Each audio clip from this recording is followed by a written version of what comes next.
Estamos aqui no Caldas da Rainha Ladies Open com um grande jogador, para muitos que mais novos não conhecem, Jeremy Bates.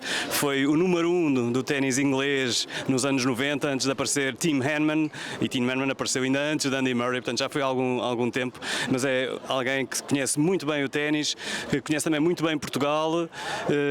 Esteve aqui também a jogar a famosa eliminatória da Taça Davis de 1994 no Porto, em que Portugal ganhou de alguma forma surpreendentemente, pelo menos para quem não conhecia os nossos tenistas, e depois disso jogámos contra a Croácia para lutarmos pela primeira vez para um lugar no Grupo Mundial. Depois disso também esteve cá em Portugal no Senior Tour, jogou em Valdelobo com outros grandes campeões, e agora está aqui nas Caldas da Rainha como treinador. Jeremy, welcome to Caldas da Rainha.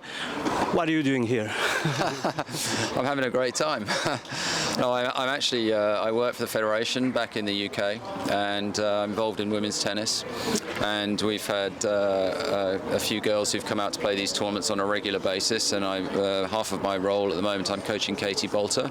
So she was here, she was last week playing in the tournament as well, and unfortunately she was ill this week, had to go home, so I've stayed to help one of the other English girls this week. But I'm very much the man on the court and at the tournaments. That's what I enjoy doing.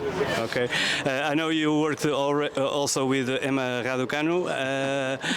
How big was that victory for women British players, and as a role model for these young players too? Well, Emma's done an unbelievable job, and yes, I mean before she won the US Open last year, I mean we have assigned coaches who support the best players from the Federation, and I worked with Emma for the last couple of years, 18 months. I mean, obviously while she was still doing her schooling, still playing tennis, I wasn't her main coach, I was supporting the team, and wonderful girl, great work ethic, very intelligent, somebody who is inquisitive, asking so many questions, always wanted more and more knowledge, and you know, she just literally started, as everyone knows, playing tennis at Wimbledon or in June last year, and then won the US Open. So I think it's been one of those things, you know how press in the UK get very carried away with sort of situations when somebody does something, you know, absolutely excellent, but it's been it's really sort of galvanised everybody's interest in the sport. I mean, it's even when the tournaments are not on, she's on the front page of the papers or back page of the papers or on the news, and you know, the numbers of participation have increased. I'm sure that, you know, there's a lot of younger girls now playing tennis, but I think from the British girls' perspective also, because they're so familiar with Emma and know her so well, and they look at what she's done, it's given them all a big kick, and the guys too, because there's a terrific, you know, sort of team atmosphere. I mean, some of the men have done very well with Cameron Norrie, and Jack Draper's been playing phenomenally well recently too. So the most important thing is that it helps everybody, and there's a good spirit. Okay. One question I want to make to every coach, and especially to ex-players, what do you think about the new coaching rule? On the way you can coach, you mean? Yeah.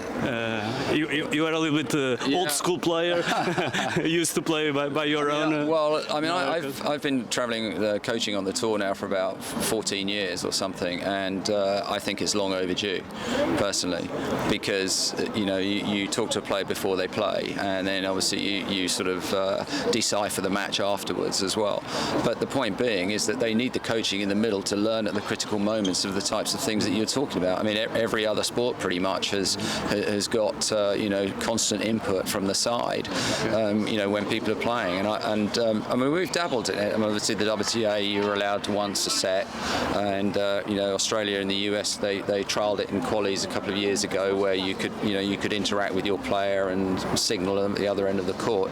But I think it's long overdue, and I think there should be more of it, because the other thing is that there's too many people on the side of the court who are, how do I put it nicely, trying to coach and not break the rules, but you know what I'm talking about, and I think that I think it's, I mean, you know, you could argue that it's most beneficial if you're working with younger players. I mean, you could bring it in from 16 to say 20 or whatever. There's no real point in putting any brackets on it, but that's the age where you really want to, you know, talk to people when you're in the live moment. It's very difficult to create a live moment in a practice session. You can't can't do it. So you need to be part of it and bring their attention to it at the critical times. I mean, I think it's a great idea.